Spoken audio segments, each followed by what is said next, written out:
Views welcome to TJMS Tamil channel. ரொம்பவே சுவாரஸ்யமாக போயிட்டுருக்க கண்மணி அன்புடன் சீரியலுக்கான அப்கமிங் எபிசோடில் கோபத்தில் எடுக்கிற எந்த ஒரு முடிவும் சரி வராது நார்மலாக எல்லாருக்குமே. ஸோ அந்த வகையில் தான் கண்மணியும் யோசிச்சிருக்காங்க. ஏன்னா அவ்வளோ கோபமாக இருக்காங்க அன்பு மேலே.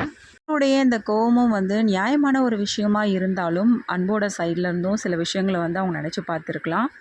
என்ன பண்ணுறது, தான் கிட்டேருந்து இப்படி ஒரு உண்மையை மறைச்சிட்டாங்களே அப்படின்ற ஒரு ஆதங்கம் நிறையவே இருக்குது கண்மணிக்கு. அதனால தான் அதுலேருந்து திரும்பவும் மீண்டு வர முடியல. பயங்கரமாக கோவப்படுறாங்க. ஏமாற்றம் அடைஞ்ச கண்மணி என்ன பண்ணுறாங்க, அந்த வீட்டை விட்டு வெளியேற இன்னொரு பக்கம் நம்ம அன்பு என்ன பண்ணுறாங்க, வெளியில் இருக்க இந்த வீட்டில் என்னால் வாழ முடியாது அப்படின்னு சொல்லிட்டு அவரும் கோபத்தோடு அங்கேருந்து கிளம்பிடுறாரு.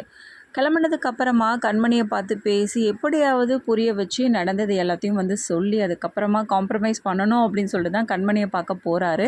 இன்னொரு பக்கம் கண்மணியோட அம்மாவுக்கு எந்த ஒரு விஷயமும் தெரிய வரலை. அவங்க ஃப்ரெண்டு மூலியமாக தான் தெரிய வருது அந்த வீட்டில் என்ன நடந்தது, எந்த பிரச்சனை ஏற்பட்டுச்சு அப்படின்னு சொல்லிட்டு. தருணத்தில் மாப்பிள்ளையும் வீட்டை விட்டு கிளம்பிட்டாரா அப்படின்னு சொல்லிட்டு ரொம்பவே பதட்டப்பட்டு பேசிகிட்டு இருக்க தருணத்தில் அன்பு அந்த இடத்துக்கு வராங்க.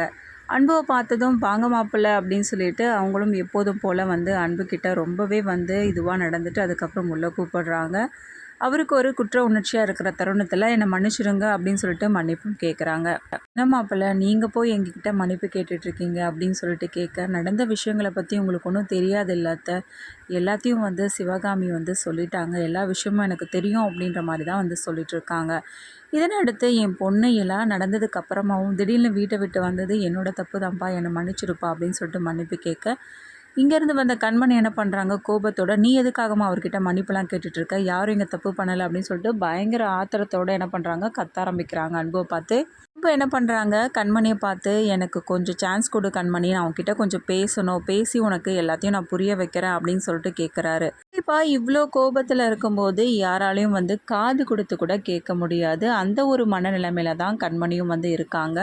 எல்லா விஷயத்தை பற்றியும் நான் தெரிஞ்சுக்கிட்டேன், அதனால் இனிமேல் தெரிஞ்சிக்க வேண்டிய விஷயம் ஒன்றும் கிடையாது, இனிமேல் உங்ககிட்ட பேசுகிறதுக்கும் எனக்கு ஒன்றும் கிடையாது அப்படின்ற மாதிரி ரொம்ப ஸ்ட்ரிக்டாக பேசிகிட்டு இருக்காங்க அன்புக்கிட்ட. மேலேயும் இங்கே நின்றுட்டு இருந்தீங்கன்னா இந்த வீட்டில் நான் இருக்க மாட்டேன் அப்படின்ற மாதிரி கோவப்படுறத அடுத்து அங்கேருந்து கிளம்புறாரு அன்பு. அவங்க வீட்டில் வேலை செய்கிற ஒருத்தவங்களோட வீட்டில் போயிட்டு என்ன பண்ணுறாரு, ஸ்டே பண்ணுறாரு. அந்த கேசவன் என்ன பண்ணுறாங்க, பாட்டிமாவுக்கு ஃபோன் பண்ணி அன்பு சார் இங்கே தான் வந்திருக்காங்கன்னு சொல்கிறத கேட்டு அப்போ தான் பெருமூச்சு விடுறாங்க. பரவாயில்ல அன்பு அங்கே தான் வந்திருக்கானா அப்படின்னு சொல்லிட்டு. பக்கம் வெண்ணிலாவும் என்னாச்சு பாட்டி எங்கே போயிருக்காரு அப்படின்னு சொல்லிட்டு கேட்க, அவனை என்னத்தை சொல்கிறது, மானத்தை வாங்குறான், நம்மளோட ஸ்டேட்டஸ் என்ன, அவன் போய் எங்கே போய் தங்கியிருக்கான் பார்த்தியா, ஆஃபீஸில் வேலை செய்கிற கேசவன் அவங்க வீட்டில் போய் தங்கியிருக்கான், என்னத்தை சொல்கிறது இவனை வச்சுக்கிட்டு அப்படின்ற மாதிரி கோவப்படுற மாதிரி பேசுகிறாங்க. என்ன பாட்டி சொல்கிறீங்க அப்படின்னு சொல்லிட்டு வெண்ணிலாவும் கேட்க, இன்னொரு பக்கம் சிவகாமியும் வராங்க. எங்கத்தை தங்கியிருக்கா போல் அன்பு இருக்காங்களா அப்படின்னு சொல்லிட்டு ரொம்பவே பதட்டத்தோட கேட்க ஆரம்பிக்கிறாங்க. பதட்டப்பட்டு என்ன ஆக போகுது, இது எல்லாத்துக்குமே காரணம் நீ தான் சிவகாமி, அவன் இந்த நிலைமைக்கு வந்திருக்கானா அதுக்கு எல்லாத்துக்கும் காரணம் நீ மட்டும்தான், இப்போவே போயிட்டு அண்ணாவை கூட்டிகிட்டு வரேன் பாட்டி அப்படின்னு சொல்லிட்டு நம்ம கார்த்தி சொல்லிட்டுருக்காங்க. வேண்டாம் வேண்டாம், அவனை இதுக்குள்ளெல்லாம் போய் கூப்பிட தேவையில்ல, அவன் கோபத்தில் தான் இருப்பான், எல்லாம் நான் பார்த்துக்கிறேன், கொஞ்சம் நேரம் ஆனதுக்கு அப்புறமாவும் அவனே வீட்டுக்கு வந்துடுவான் அப்படின்ற மாதிரி சொல்லிட்டுருக்காங்க. தருணத்தில் கார்த்தி என்ன பண்ணுறாங்க, சிவகாமி அவங்கக்கிட்ட பேசிகிட்டு இருக்காங்க. அப்போ அண்ணன் கண்மணி அண்ணையை தேடி போகலையா அப்படின்னு சொல்லிட்டு கேட்க, அவன் கண்டிப்பாக அங்கே தான் தேடி போயிருப்பாள், ஆனால் அவள் ரொம்ப திமிரு பிடிச்சவளாச்சே, இங்கேருந்து திமிருத்தனமாக தானே கிளம்பி போனான், அதுக்கப்புறமா என் பேரண்ட்கிட்ட எப்படி போய் அவன் பேசியிருப்பான், துரத்தி தானே விட்டுருப்பான் அப்படின்ற மாதிரி பேசிகிட்டு இருக்காங்க. இதை கேட்டு பயங்கரமாக கோவப்படுறாங்க. அன்பு எங்கே இருக்கான் அப்படின்ற விஷயம் தெரிஞ்சிடுச்சு, அதனால் இனிமேல் இந்த விஷயத்தை பற்றி பேச தேவையில்ல, அவனா கண்டிப்பாக வீட்டுக்கு வரான், அவனை எப்படி இந்த வீட்டுக்கு கொண்டு வரணும்னு எனக்கு தெரியும், அதனால் இந்த விஷயத்தை பற்றி தேவையில்லாமல் பேசிக்கிட்டு எல்லோரும் டைமை வீணாக்காதீங்க, அவங்கவுங்க வேலையை பார்க்க போங்க அப்படின்னு சொல்லிட்டு பாட்டிமா சொல்லிடுறாங்க. ரொம்பவே ஃபீல் பண்ணிகிட்ருக்காங்க. இது எல்லாத்துக்கும் காரணம் நான் தான் பாட்டி, என்னால் தான் அன்பு வீட்டை விட்டு போயிட்டாரு, நான் வேணால் இந்த வீட்டை விட்டு கிளம்பிடுறேன் பாட்டி அப்படின்னு சொல்லிட்டு வெண்ணிலா ரொம்பவே இதுவாக சொல்லிகிட்ருக்காங்க. இதை கேட்டு சிவகாமி அம்மா ஒரு பக்கம் கோவப்பட, இன்னொரு பக்கம் கார்த்தியும் பயங்கரமாக எரிச்சல் அடைகிறாரு. என்னம்மா வெண்ணிலா இப்படிலாம் பேசிகிட்டு இருக்க, நீ எதுக்காக இந்த வீட்டை விட்டு போகணும், உண்மையில என்ன தப்பு இருக்குது, இது எல்லாத்துக்கும் காரணம் தோ நிற்கிறாள் இவளால் தான், அப்பவே அவனோட புள்ளியோட காதலை ஏற்றுக்கிட்டு ஒழுங்காக கல்யாணம் பண்ணி வச்சுருந்தா இன்றைக்கி இவனோட வாழ்க்கை இப்படி ஆயிருக்குமா அப்படின்ற மாதிரி புலம்பிட்டு இருக்காங்க பாட்டிமா. பாரு வெண்ணிலா, உன் மேலே எந்த தப்புமே இல்லை, நீ இந்த வீட்டில் தான் இருந்தாகணும், நான் சொல்கிற வரைக்கும் நீ இந்த வீட்டை விட்டு போகவே கூடாது அப்படின்ற மாதிரி பாட்டி சொல்லிட்டு இருக்காங்க. இது எல்லாத்தையும் கேட்ட சிவகாமி அம்மா, கார்த்தி, அதுக்கப்புறம் பவித்ரா இவங்க எல்லாருமே பயங்கரமாக கோவப்பட ஆரம்பிக்கிறாங்க. பாட்டி எப்படிலாம் பேசிகிட்டு இருக்காங்க, இவ்வளோ காலம் வளர்த்த பேரனை விட இந்த வெண்ணிலா அவங்களுக்கு ரொம்ப முக்கியமாயிடுச்சு அப்படின்ற எண்ணம் சிவகாமி மனசில் எழும்புது. பக்கம் நம்ம கண்மணி என்ன பண்ணுறாங்க, பயங்கரமாக உட்காந்து எல்லாத்தையும் நினச்சி அழுதுகிட்டே இருக்காங்க.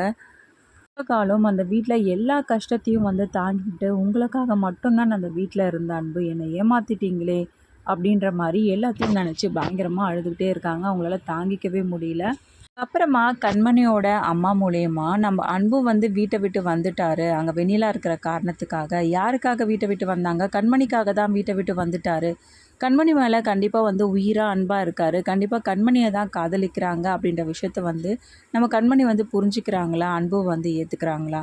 இவங்க 2 பேரையும் சேர்க்கறதுக்காக சிவகாமி அம்மாவும், நம்ம கண்மணி அம்மாவும் எந்த மாதிரியான விஷயங்கள்லாம் வந்து பண்ண போகிறாங்க? இதுக்கிடையில இவங்க 2 பேரையும் பிரிக்கிறதுக்காக இல்ல எந்த மாதிரியான விஷயங்கள்லாம் பண்ண போகிறாங்க? இது எல்லாமே தெரிஞ்சுக்கலாங்க. அதுக்கு மறக்காம நம்மளோட சேனலை வந்து சப்ஸ்கிரைப் பண்ணிக்கோங்க. கூடவே இருக்க அந்த பெல் ஐக்கானும் கிளிக் பண்ணிவிடுங்க. அப்போ தான் நான் போடுற அடுத்தடுத்த வீடியோஸ் உங்களுக்கு நோட்டிஃபிகேஷனில் வரும். ஓகே வியூஸ், தேங்க்ஸ் ஃபார் வாட்சிங் திஸ் வீடியோ.